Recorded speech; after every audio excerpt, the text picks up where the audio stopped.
नमस्कार,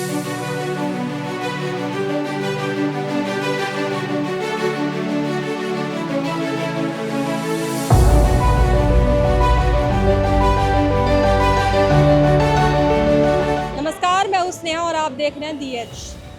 मैं जो है नोएडा 15 के मेट्रो स्टेशन पर आई हूँ। यहाँ पर दरअसल एक बुज़ुर्ग दंपत्ति जो ओल्ड कपल है, वो लोग यहाँ पर एक छोटी सी दुकान लगाते हैं, जिसकी वजह से उनकी ज़िंदगी का गुजारा भत्ता होता है। उनकी ज़िंदगी जो है इसी दुकान की वजह से चलती है। उनकी फैमिली भी है, लेकिन वो अपनी फैमिली को सपोर्ट करने की वजह से उन्होंने यहाँ पे दुकान लगाई हुई है। और इसी के साथ जो सबसे बड़ी जो चीज़ है वो ये है कि उम्र दराज होने के बावजूद भी उन्होंने हर सिचुएशन को अच्छे से ढाला है और यहाँ दुकान लगाकर अपनी कमाई कर रहे हैं। तो ऐसे में मैं इनके पास पहुँची हूँ ये जानने के लिए कि आखिर इनकी ज़िंदगी में क्या क्या संघर्ष है, ये अपनी फैमिली को किस तरह से सपोर्ट कर रहे हैं, इनकी फैमिली में कौन कौन है और इनको ये इंस्पिरेशन कहाँ से मिली। क्योंकि देखा जाए तो जहाँ आजकल के लोग ऐसे काम करने से बचते हैं, उन्हें चाहिए कॉर्पोरेट लाइफ या फिर बहुत अच्छा खासा पैकेज वाला जॉब, लेकिन यहाँ पर अभी भी कुछ लोग ऐसे हैं जो अपनी फैमिली को सपोर्ट करने के लिए कुछ भी काम कर रहे हैं। तो आइए इनसे बात करते हैं और इनकी ज़िंदगी के संघर्ष के बारे में थोड़ा करीब से जानते हैं। आइए बात करते हैं। मेरा नाम कल्पना माथुर। स्वामी। अच्छा, यहाँ पर मैं जब भी जो है इस रोड से गुजरती हूँ, मेरा नाम स्नेहा है, मैं यहाँ पे जब भी रोड से गुजरती हूँ मैं आप लोगों को देखती हूँ अक्सर कि यहाँ पे आप सामान बेच रहे होते हैं। मैं पिछले काफ़ी टाइम से नोटिस कर रही हूँ। तो ऐसे में मेरे मन में एक मतलब जिज्ञासा हुई आप लोगों के बारे में जानने की, आपके संघर्ष के बारे में जानने की कि इतनी उम्रदराज होने के बावजूद भी आप लोग कमा रहे हैं, अपना पेट पाल रहे हैं और अपनी फैमिली को सपोर्ट कर रहे हैं। ये काबिल तारीफ़ है। तो इसी के लिए मैं यहाँ पर आई हूँ और आप लोगों से मैं बात कर रही हूँ। तो सबसे पहला मेरा जो सवाल है वो ये है कि आप लोगों को इंस्पिरेशन कहाँ से मिली है, मतलब आप लोगों को ये कमाने का आइडिया कहाँ से आया है और ये लोकेशन आप लोगों ने कैसे चूज़ की? पहली बात तो ये है कि सिचुएशन सारा काम करवा देती है। सबसे बड़ी बात यह है कि जो आजकल के टाइम पे वक्त चल रहा है, जितना कमाया जाए उतना कम है और उससे ज़्यादा खर्चा है। इस मारे उसको देख के, बच्चों की सर्विस को देख के, उसके अकॉर्डिंग हमने ये काम सोचा कि कोई चीज़ ख़राब भी ना हो, कोई चीज़ वेस्ट ना जाए, तो हमारा पैसा ना वेस्ट हो। अब ये चीज़ सामान कुछ ख़राब नहीं हो पाता इस मारे, और ये एक राधा रानी के नाम से हमने ये खोला और ये श्रृंगार है राधा रानी की तरफ से, जो हम इसको रीजनेबल रेट पे लोगों को देते हैं और अपना एक रोज़गार चलाते हैं। तो फैमिली में कोई इशू है या फिर आप लोग सिर्फ अपने मन की शांति के लिए काम? नहीं, मन की शांति कोई डिस्प्यूट नहीं है, कोई कुछ नहीं है। घर के अंदर दोनों बच्चे हैं, दोनों सर्विस करते हैं मदरसन के अंदर। और तीसरा ये है कि बच्चों की इतनी बड़ी पोस्ट नहीं है जो उनको मतलब आर्थिक सहायता उनको मिल जाए। हम ये चाहते हैं कि वो अपने पैरों पर तो खड़े हैं, मगर आर्थिक सहायता के लिए होता है कि हर बच्चा अपनी जवानी के अंदर इंजॉय करे, अपनी फैमिली के साथ इंजॉय करे, अपनी वाइफ के साथ इंजॉय करे। और हर बच्चा ये सोचता है कि मैं पहना अच्छा पहनूं, तो इतनी कमाई में उनका गुजारा नहीं है। तो हमने कहा कि हम घर बैठे बैठे करेंगे क्या। हम ये सोचते हैं कि उनके थोड़ा सपोर्ट दें और हमारे हाथ पैर चलते रहें और हमारी को मतलब एक वर्जिश तरह में हम ये काम कर रहे हैं अपने में। जब से हमने ये काम करा, जब से हमारी लाइफ के अंदर बहुत चेंजिंग आई है, इतनी चेंजिंग आई है। तो थोड़ा मांसपेशियों में फ़र्क पड़ गया, हेल्थ में फ़र्क पड़ गया और दवाइयों से थोड़ा छुटकारा पाया, क्योंकि पब्लिक से वार्तालाप करना, सामान बेचना, कम से कम नहीं तो 8, 9, 10 घंटे बिजी रहना, यही हमारी एक प्रथम प्रार्थना यही है। आंटी आप बताइए थोड़ा बहुत अपने बारे में, अंकल के बारे में, कि कैसे आप लोगों ने यहाँ पे मतलब शुरुआत की, कैसे आप लोगों का मतलब यहाँ पे फिर लोग बनते गए आपके साथ, बिक्री तो होती होगी?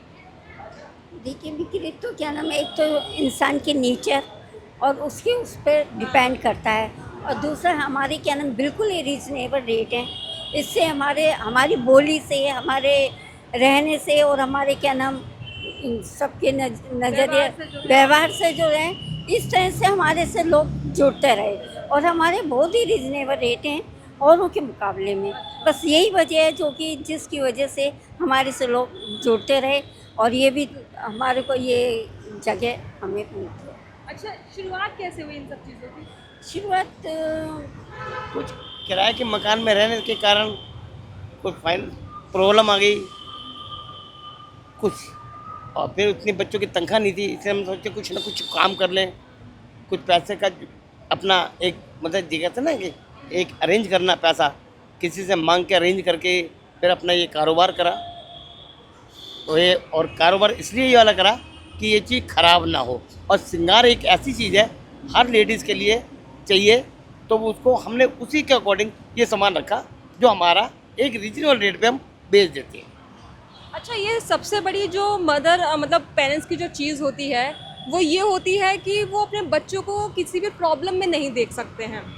वो अपने बच्चों को सपोर्ट करने के लिए किसी भी उम्र में वो काम कर सकते हैं, हेल्प कर सकते हैं, वही आप लोग कर रहे हैं। ये पेरेंट्स की बहुत ही बड़ी चीज़ होती है कि वो अपने बच्चों को सपोर्ट करने के लिए किसी भी बच्चे माँ बाप को देखेंगे, अगर हम बच्चों के साइड अभी तक नहीं देखेंगे तो वो बच्चे फिर उसका हमारे थोड़ा सा विरुद्ध हो जाएंगे, क्योंकि उस फाइनेंस प्रॉब्लम आ रही है तो वो सोचेंगे हम अपना देखें या माँ बाप का देखें, दोनों बातें आ जाती हैं। सोचेंगे तो जब भी तो बच्चे हमारा सोचेंगे। इस तरह से हमने क्या नहीं ये सोचा कि बच्चों के क्या संस्कार से भटक जाएगा। अच्छे संस्कार देने के लिए यही है कि माँ बाप के ऊपर ये ना कि हम उनके ऊपर बोझ पड़े, उनको ये है कि सपोर्ट मिले, बेशक थोड़ी मिले जरूर, और उनको ये रहे कि हाँ मम्मी पापा काम कर रहे हैं, मना करते हुए भी वो मना कर रहे हैं, पर हम कर रहे हैं। क्यों कर रहे हैं? इसी मारे कि हमारी सेहत अच्छी रहे और समाज में मान सम्मान रहे, और सबको यही शिक्षा मिले कि माँ बाप को, कई लोग के वृद्धों को क्या करते हैं कि आज पैसा हो के भी आश्रम में डाल देते हैं। जो गरीब होते हैं उनको मार कुटाई लड़ाई झगड़ा माँ बापों से होता है। ये हर एक घर की कहानी है। हम इन चीज़ों को देख के, हम में भी 70 साल के हो गए, हमने भी इन चीज़ों को देखा है, नोट करा। दिल्ली की वैसे हूँ मैं, तो मेरा कहने का तात्पर्य यही है, हम इस चीज़ का घर के संस्कार बने रहे और घर के पूजा पाठ बनी रहे और घर के अंदर औरों को शिक्षा दे सके कि भैया इसी रास्ते चलो, अपना को ऊपर बोझ मत डालो। बेशक आप बूढ़े हो गए, अपने ऊपर बोझ मत डालो, अपने ऊपर बोझ हल्का करो। के जो बच्चे हैं वो पूरा सपोर्ट करते हैं आपको इन कामों में? पूरा सपोर्ट। सुबह के टाइम में वही आंटी वही क्या आते हैं, नाम, वही आती हैं, पूरी हमारी क्या नाम दुकान बढ़ाते हैं। हम नहीं उठाते कुछ भी सामान, नथिंग। मैं कोई सामान नहीं उठाता, ये कोई सामान नहीं उठाते। लड़के आते हैं, अपना लेंगे, पैकिंग करेंगे, घर ले जाएंगे यहाँ से। अच्छा आंटी, बच्चे मतलब कभी उनके मन में ये ख्याल नहीं आया कि मेरे माँ बाप बूढ़े हो चुके हैं, तो ऐसे में उनका रोड साइड पे ऐसे सामान बेचना, फिर आपको कभी लगा ऐसे? नहीं, हमें ऐसा कभी नहीं लगा, क्योंकि हम तो उसी में एक राजी हैं जिसमें हमारे क्या नाम राजी हैं, उसमें ही हम राजी हैं। बच्चे भी पूरा सपोर्ट करते हैं बच्चे। अच्छा, यहाँ पर जैसे आपने मेट्रो स्टेशन के नीचे दुकान लगाई है, तो यहाँ पे कोई दिक्कत प्रॉब्लम वगैरह आती है? नहीं, ना तो मेरे को पुलिस वालों से आती, कोई पुलिस वालों से नहीं आती, ना मैं पुलिस वालों को तंग हूँ हमसे, ना ही मैं उनसे ऐसी बात करता, ना ही मेट्रो वाले ऐसी बात करते हैं हमसे। बिल्कुल एक शांत कोने में रखी हुई है सामान, जैसा वो कह देते हैं उसके अकॉर्डिंग हम काम कर लेते हैं, मगर हमें किसी चीज़ की प्रॉब्लम नहीं है। देखना है कि भाई हम जितना भी है हम अपने ही से ही क्या नाम थोड़े से में ही क्या नाम वो कर लें, ज़्यादा वो ना करें, क्योंकि सभी क्या नाम फिर होता ही है कि भी आने जाने वालों को थोड़ा कष्ट ना हो। बस हम तो यही चाहते हैं कि अपना उसमें थोड़े से जगह में हम ले लें जितनी हमें। यहाँ पे जैसे मेट्रो स्टेशन के नीचे पीने खाने वाले भी लोग होते हैं, पीने खाने वाले भी लोग जो होते हैं, उनकी वजह से भी दिक्कत होती है कुछ? वो रात को दिक्कत होती है काफ़ी, रात को भी होती है, दिन में भी होती है। यहाँ स्मैक्ची बहुत है, मोबाइल छीन लेते हैं, बैठे बैठे जेब काट लेते हैं, लेटे लेटे। मैंने कईयों को देखा है यहाँ पे मेट्रो के अंदर ही, और अब भी सामने भी आपके सब बैठे हैं, ये सामने जो बैठे हुए हैं ये भी सब दिन बुखार, सारे दिन दारू पीना, यही रहना, यही खाना, यही पीना, सब इनका यही एक धंधा है। नहीं, हाँ ये उल्टी करते हैं, ऊपर कंप्लेंट करते हैं, सीआरपी वाले आते हैं, इनको डांटते हैं, भगाते हैं, फिर ये यहीं आ जाते हैं। अच्छा, वैसे आपके दिन भर की कमाई कितनी हो जाती है, मतलब गुजारा हो जाता है? नहीं, इतनी कमाई नहीं है। कमाई ये नहीं है कि कमाई नहीं है, कमाई नहीं होगी तो कोई नुकसान तो करेगा नहीं। मतलब ये है कि दो वक्त की रोटी मिल जाए वो बेटर है। देखो बस देखो, ये है बिजनेस में अप एंड डाउन तो चलता ही रहता है, तो हम तो यही सोचते हैं कि जितना भाग्य में लिखा है उतना तो मिलना ही मिलना है, और भाग्य से बढ़ के तो कुछ है नहीं। कितने टाइम से आप लोग यहाँ पे मतलब लगा शॉप लगे? हमें सवा साल हो हाँ, सवा सवा साल साल सवा साल हो गया। और आज तक हमारी किसी ना कस्टमर से, ना ही किसी बाहर वाले से, और सबसे ज्ञान की बात करते हैं हम, ज्ञान की बात, प्रभु के ज्ञान की बात। आप जो 1-1.5 साल से जो आप ये दुकान लगा रहे हो, इससे पहले आप क्या करते थे? उससे पहले मैं मतलब पहले तो मैं सोपती कंटर में अकाउंट में काम कर रहा था। उसके बाद मैं अपने आज मेरे को 2014 में मैंने काम बंद कर दिया। मिसेस बीमार पड़ गई थी, बच्चों ने काम स्टार्ट करा, अपनी सर्विस पकड़ी, पढ़ते भी रहे, सर्विस भी करते रहे। और उसके बाद मैं बहुत बीमार पड़ गया। मेरे को खुद को अपने को 5 अटैक पड़े हुए हैं। मैं दवाइयों पर जीवित रहता हूँ। अब मैं दवाई बिल्कुल नहीं खाता। जब से ये मैंने पकड़ा, भगवान का नाम लेना, सोना और कुछ नहीं करना था। फिर मेरे को जब डॉक्टर ने सजा दी कि कुछ आप काम करो, कुछ काम करो, मैंने कुछ काम ये करवाया, बच्चों ने खुलवा दिया। उसकी आज सेहत अच्छी है, सब कुछ अच्छा है, दोनों दिमाग सही हो गया।